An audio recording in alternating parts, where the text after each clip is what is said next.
Before we begin, please take a moment to like, share, and subscribe to Detective Deo. Every click helps us keep these stories alive, stories that seek truth, justice, and maybe, a bit of peace for those who never got answers. There's a certain kind of silence that hangs over the Australian outback. It's not the peaceful kind, not the silence of calm, but the silence of distance. Of isolation. A silence so deep that when something goes wrong, it echoes for miles. On a late afternoon, September 27th, that silence broke into heartbreak at a remote sheep station, Oak Park, roughly 40 kilometers south of Yenta, South Australia. 4-year-old Gus Lamont was playing outside, near a mound of dirt by his grandparents' homestead. It was an ordinary scene, the kind of carefree moment any family might take for granted. The sun was dipping lower, the air cooling as twilight crept across the desert plain. But when his grandmother called him in about 30 minutes later, Gus was gone.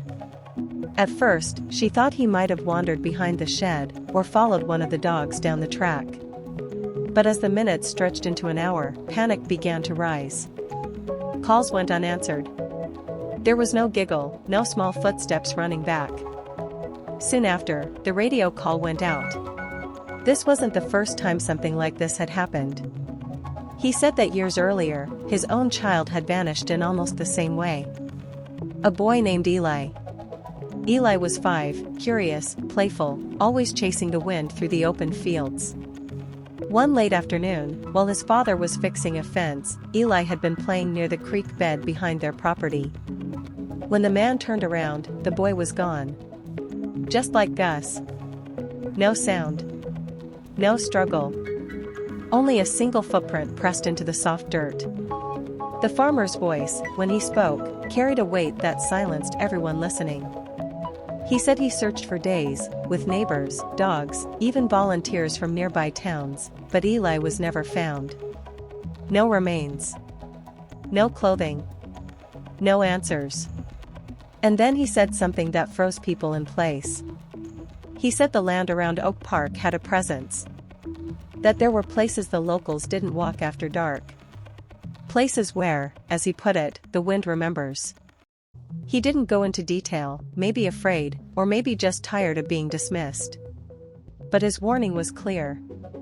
What happened to Gus felt too familiar. Too precise. Too repeated.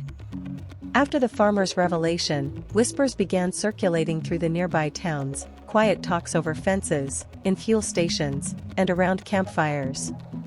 2 boys. 2 disappearances. Both gone without a trace. And both leaving behind just one footprint. Locals began to notice things they'd never paid attention to before. They said the ground near Oak Park felt different. The air, heavier. As if the land itself carried a memory of what had been taken.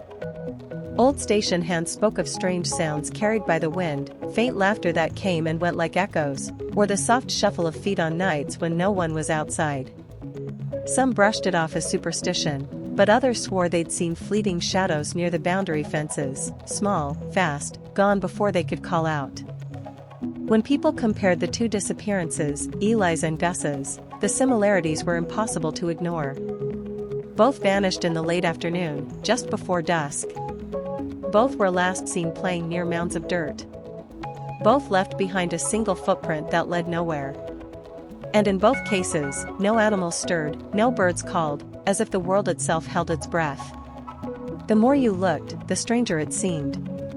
Even the time of year matched, late September, just as the season shifted and the heat began to rise. 2 children, years apart, gone under almost identical circumstances. Coincidence? Or something else entirely?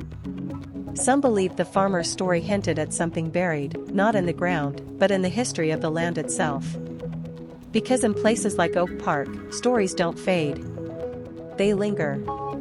Locals say the land around Oak Park carries its own secrets, that it remembers everything. Long before fences or families settled here, this stretch of earth was known to the First Nations people as a place of caution. A place where the wind didn't just move the dust, it carried voices. An old station worker, now in his late 70s, once told a journalist that kids shouldn't be born there. He claimed the ground had been disturbed decades ago when miners drilled too deep, opening passages that were later sealed off and forgotten.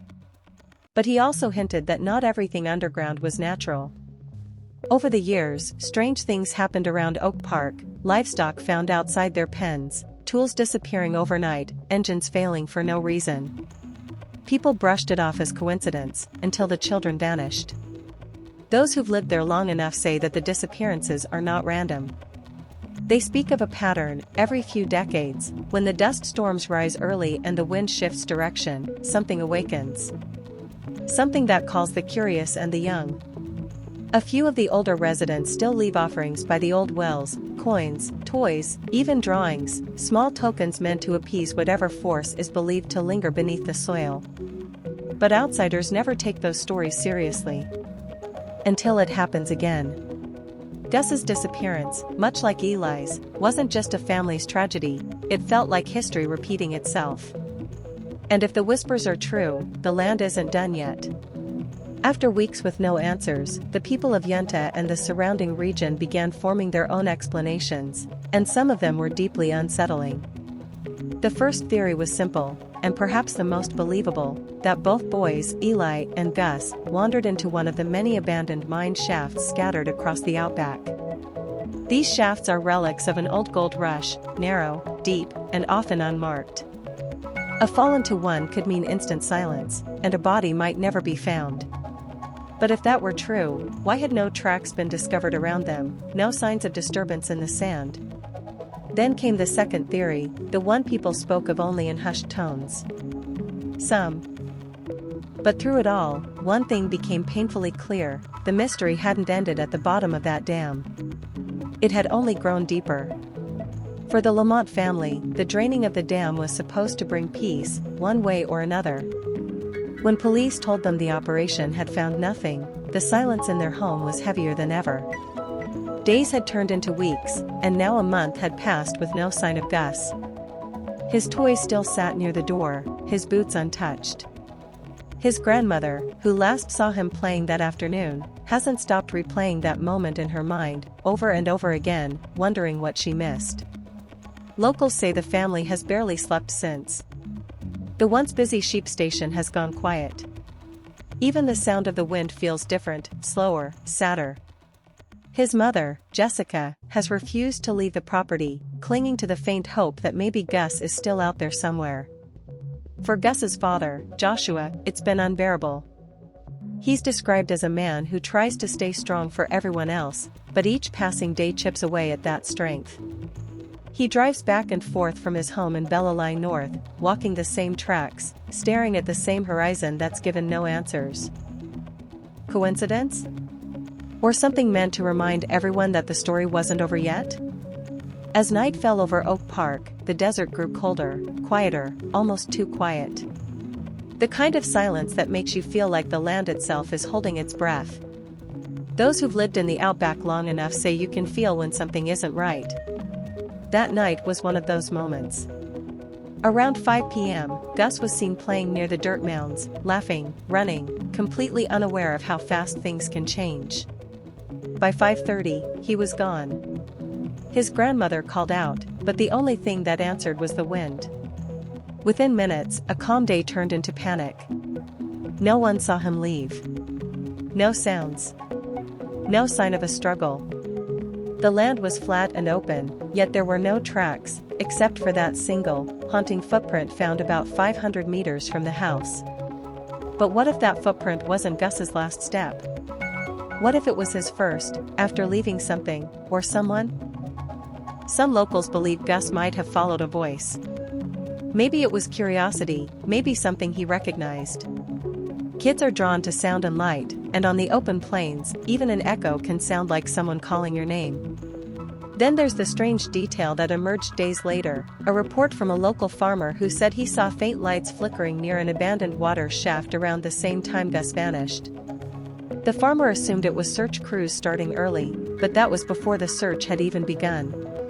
No one ever confirmed who, or what, was there that evening. And this is where the story begins to twist. Because that same farmer's family once lived near the place where Eli vanished years earlier. The connection might be pure coincidence, but in mysteries like this, coincidences rarely stay that simple. Some say both disappearances were accidents. Others believe they're part of a pattern, something that's happened before, and may happen again. As the search scaled back, the questions only grew louder. Was Gus truly lost to the desert? Or was he drawn away by something, or someone, that had been waiting all along? The outback doesn't forget, it hides. It swallows sound, buries evidence, and holds tight to the truth. Those who've lived there all their lives say the land remembers everything, but only reveals what it wants, when it wants. Weeks passed after Gus Lamont disappeared. The search had quieted. The hum of helicopters was gone, replaced by the low moan of the desert wind. The Lamont family was left with nothing but silence and 1,000 unanswered questions. But even in that silence, whispers began to grow. Locals spoke quietly about Eli, the boy who vanished years before from the same stretch of land. The details were eerily similar: the same time of day, the same sudden disappearance, the same unmarked mine shafts dotting the property. Some brushed it off as coincidence. Others didn't. One old farmer, who'd lived nearby for decades, said it straight. This land doesn't take twice, unless it wants something back. It's a chilling thought. What if Gus's disappearance wasn't an isolated tragedy, but part of a pattern buried in the red dust of South Australia? A story that keeps repeating, Resh. As more days passed, frustration began to grow, not just among searchers, but within the public eye. People demanded answers, but there were none. And when answers don't come, speculation fills the void. Online communities began dissecting every detail of the case: the timeline, the location, the family's behavior, even the way police phrased their statements. But what started as concern soon twisted into something darker. A photo surfaced online, supposedly showing Gus with a strange man in another town. The image went viral within hours, shared thousands of times with captions claiming the boy had been kidnapped.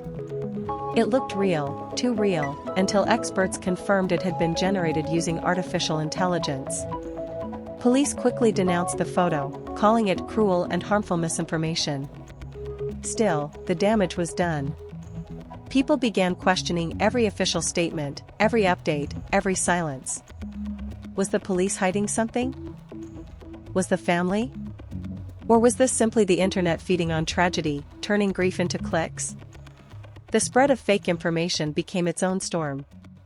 While search teams were exhausting themselves in the harsh outback, online detectives were spinning wild theories from behind their screens. The truth became buried beneath noise, speculation, outrage, and the viral power of a lie. In that chaos, the real story, the one about a missing 4-year-old boy named Gus Lamont, began to fade. And perhaps that's the hardest part of it all, when a desperate search for truth becomes lost in the shadows of what people want to believe. As the online noise grew louder, the real-world search pushed forward, quietly, relentlessly, and with heartbreak in every step.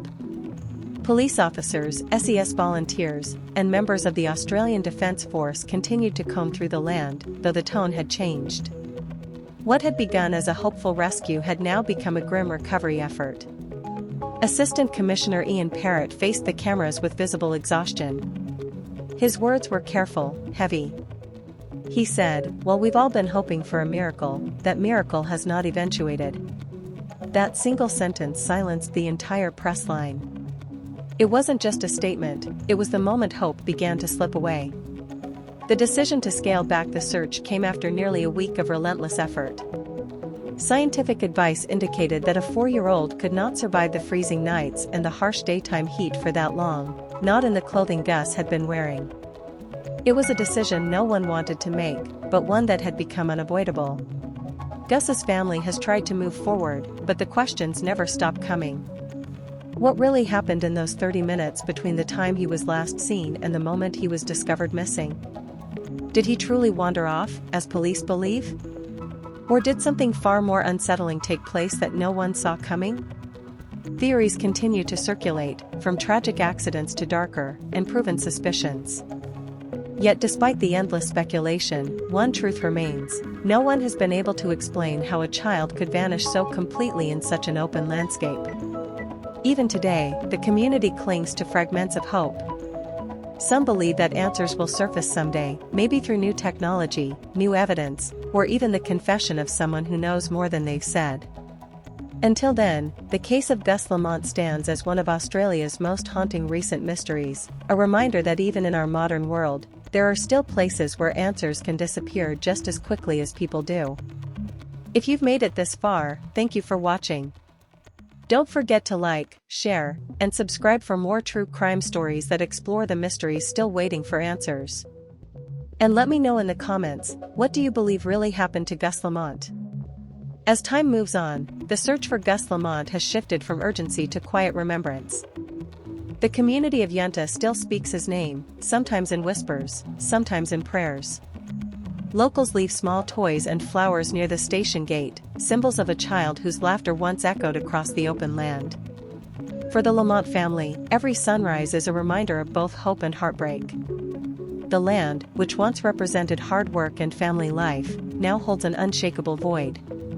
His grandmother still walks the property at dusk, pausing near the mound of dirt where Gus was last seen, perhaps still listening, hoping, for the faintest sound of a boy's voice carried on the wind. Investigators say the case remains open. "We don't close the door on hope," one officer shared quietly. Yet even they admit, privately, that the trail has gone cold. There are no footprints left to follow, no new calls or sightings. Just questions. How does a child vanish without leaving a single trace? Why did the dam, the one place everyone feared to check again, reveal nothing at all? Could the truth lie somewhere beyond what anyone expected? Until that day comes, Gus Lamont's story remains unfinished, not just a case file, but a wound carried by an entire community. And so, as we close this chapter, we're reminded that sometimes the most haunting mysteries aren't the ones solved in courtrooms or by detectives. They're the ones that remain suspended in time, waiting for the truth to finally find its way home. If you found this story moving, take a moment to like, share, and subscribe, and tell us in the comments what you think really happened to Gus. Every opinion brings us one step closer to keeping his story alive.